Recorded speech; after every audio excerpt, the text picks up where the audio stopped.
souviens, là-bas, il y avait un très gros barrage à côté de la station essence. Un barrage Il y avait un gros barrage de miliciens autrefois, là où il y avait la station essence en 94. Vous êtes passé par là? Bah souvent, ouais.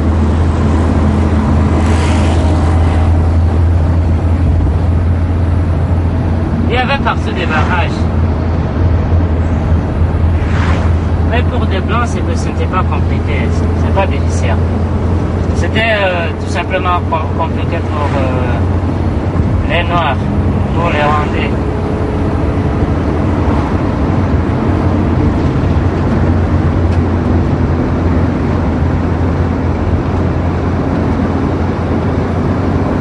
Alors on peut dire que vous êtes rescapé du génocide. Un petit peu. Hein? Un petit peu.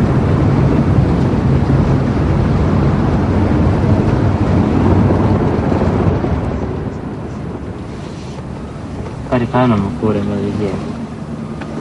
Ouais, reka tumugeze imbere tumubura.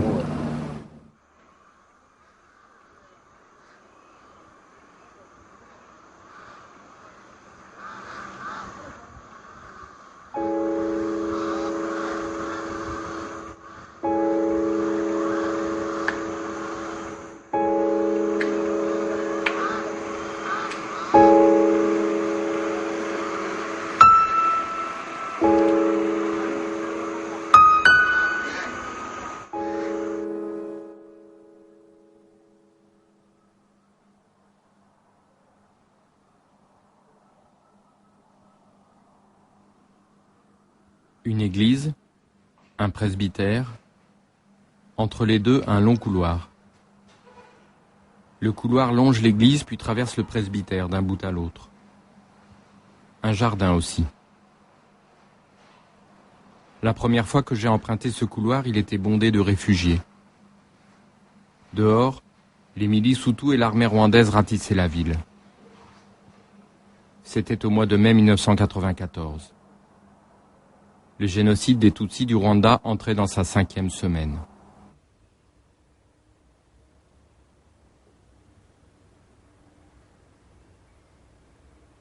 Moi, je filmais. C'était mon métier. Journaliste, caméraman. Je me disais que mes images allaient alerter l'opinion, pousser le monde politique à réagir.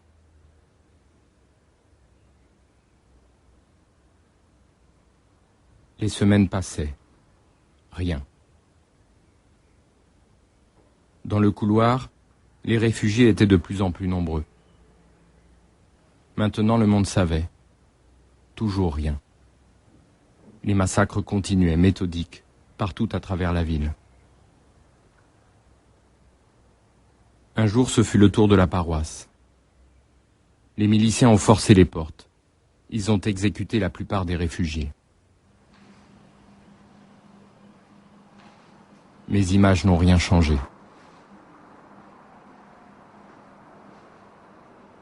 Au bout du couloir, je me souviens d'une porte de fer. Il fallait que je revienne ici.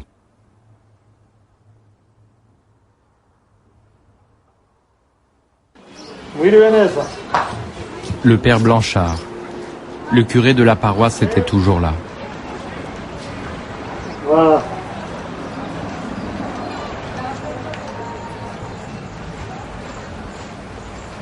Je me souviens que là, il y avait des mares de sang, ici. C'est vrai, oui, il y a eu, oui, oui. Il y a eu des gens qui avaient été tués ici, derrière, mais après, pas au moment de l'attaque de l'église, mais après. Même avant? Donc ils ont été... Il y avait eu une première, tu m'avais raconté avant? Oui, c'est-à-dire qu'il y a eu des gens qui ont, le premier jour, qui ont été tués autour de l'église, mais ici, c'est venu plus tard, des gens qu'ils ont probablement amenés et traînés ici.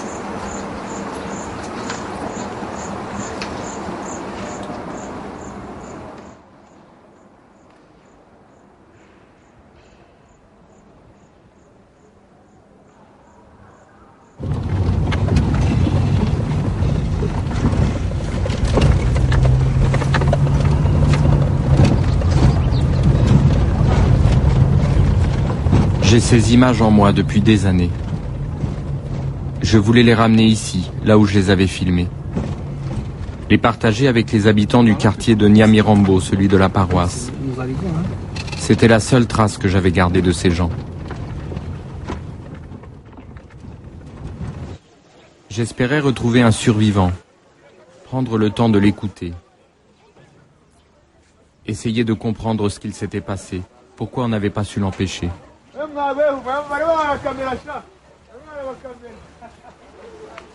De ces images, je voulais en faire naître d'autres aujourd'hui, 10 ans après. Revoir des images, réouvrir les plaies.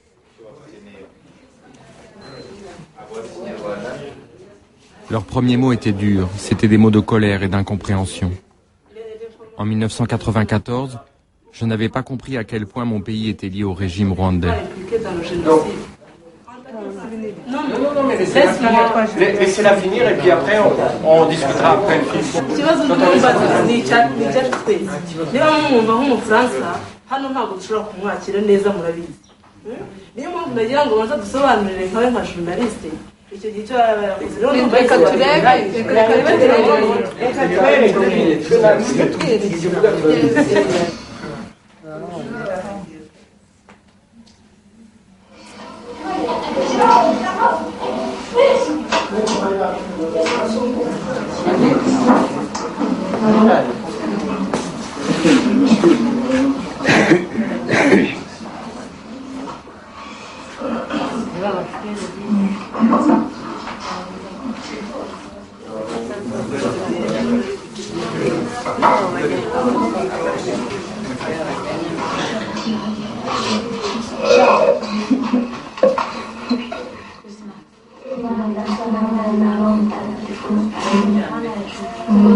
Ça c'est qui ça?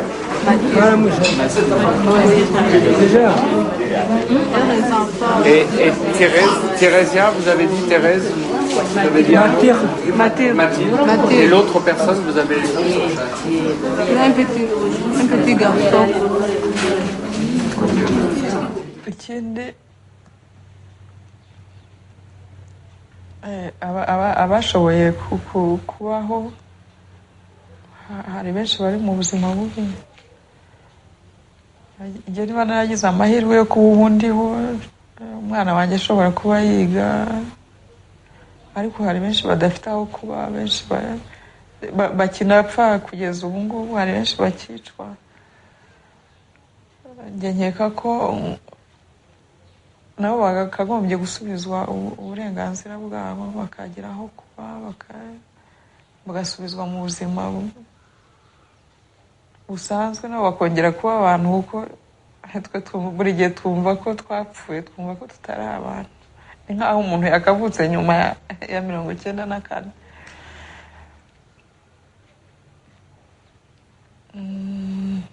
Ikindi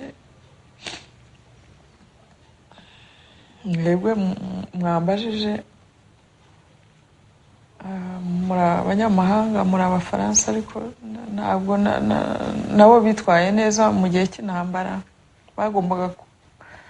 Hari icyagombaga gukorwa kugira ngo he gupfa imbaga y'abantu ingana gutya, abapfuye bangana kuriya. Hanyuma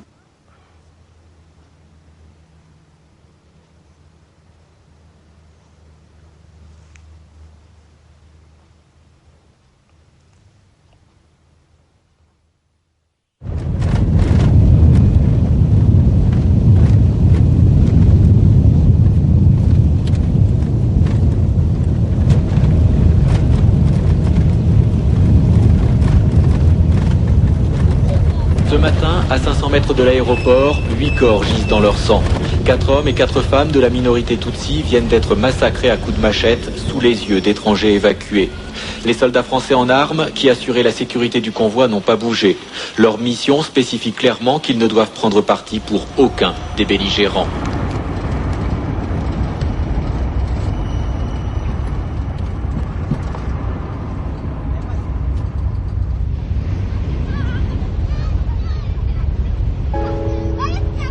Soldats français, minorité Tutsi, corps gisant, belligérants.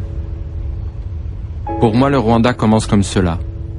Quelques bribes d'horreur aperçues au journal télévisé, quelques mots entendus.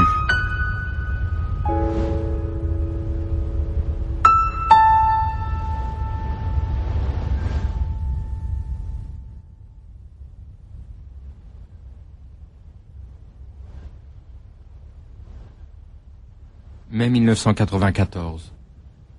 5 semaines après le début du génocide, il n'y a pratiquement plus d'images du Rwanda.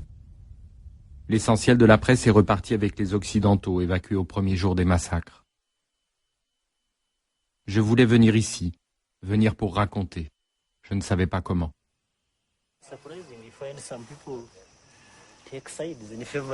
Bernard Kouchner voulait y aller lui aussi. L'ONU l'avait officieusement mandaté pour tenter une médiation entre le FPR de Paul Kagame et les autorités rwandaises.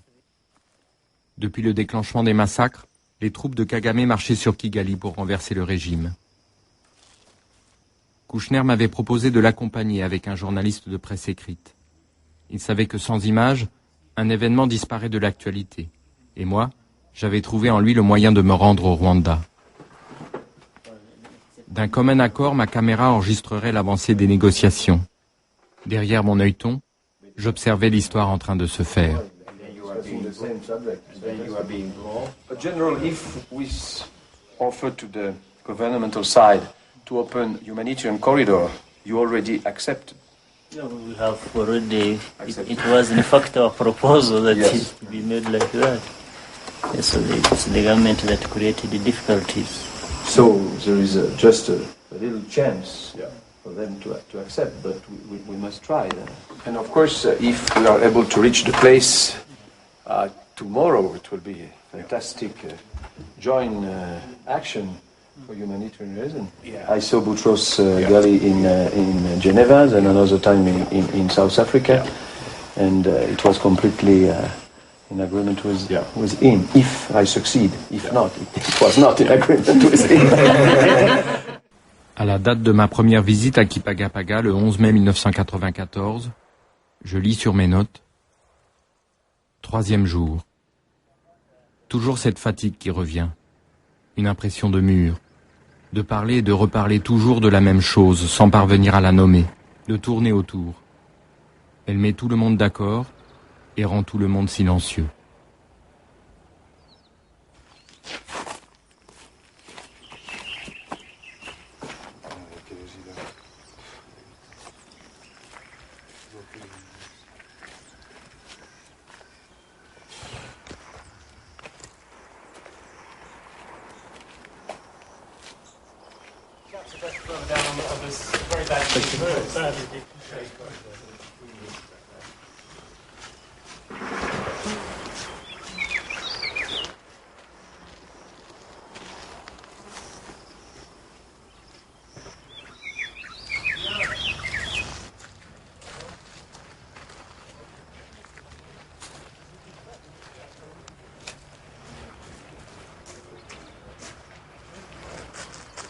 Red crew is gone, eh?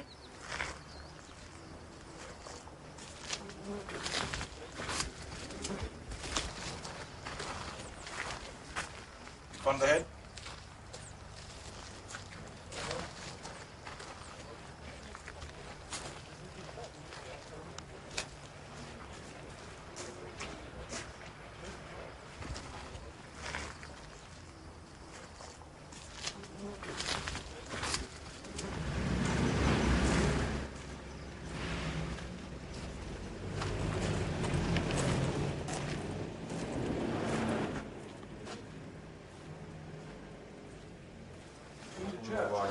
Under the cross.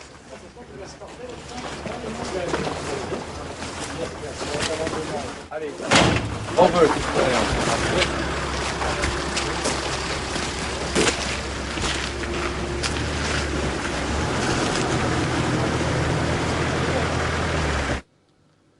Est-ce que c'est comme le tableau d'une maladie? C'est-à-dire, tu vois des signes qui ne trompent pas, tu as l'habitude. Alors raconte-nous, tu te dis, bon, je vois ça, donc explique-nous ça. C'est pas facile, hein. J'avais le sentiment que l'irréparable avait été commis, qu'il restait quelques personnes à sauver certainement, mais que j'avais le sentiment que tout ce que j'avais fait toute la vie pour prévenir le massacre des minorités avait été inutile là et qu'on avait régressé de 20 ou 30 ans. Puisqu'après tout on l'avait su, puisqu'après tout on nous l'avait dit, et que la communauté internationale avait accepté, pas sous l'œil des caméras, mais sous l'œil de quelques caméras, qu'un génocide, c'est-à-dire la détermination froide de tuer pour ce qu'ils étaient et non pour ce qu'ils avaient fait, tous les Tutsis de ce pays impossible qu'était le Rwanda, et que toutes les explications fournies, vaguement fournies, c'était les seigneurs, la race des seigneurs, les chefs et tout ça, ce qu'on entendait en France, oui, mais c'était la révolte des esclaves, ne valait rien devant ce spectacle des crânes répandus et des lambeaux de vêtements qui s'attachaient, et surtout de ces oiseaux qui venaient bouffer ce qui restait de la chair humaine. Tu te souviens de ce qu'il y avait et tu te souviens sur de le mur de l'église, là? l'école? Oui, ouais. C'était une école, je crois. Une école.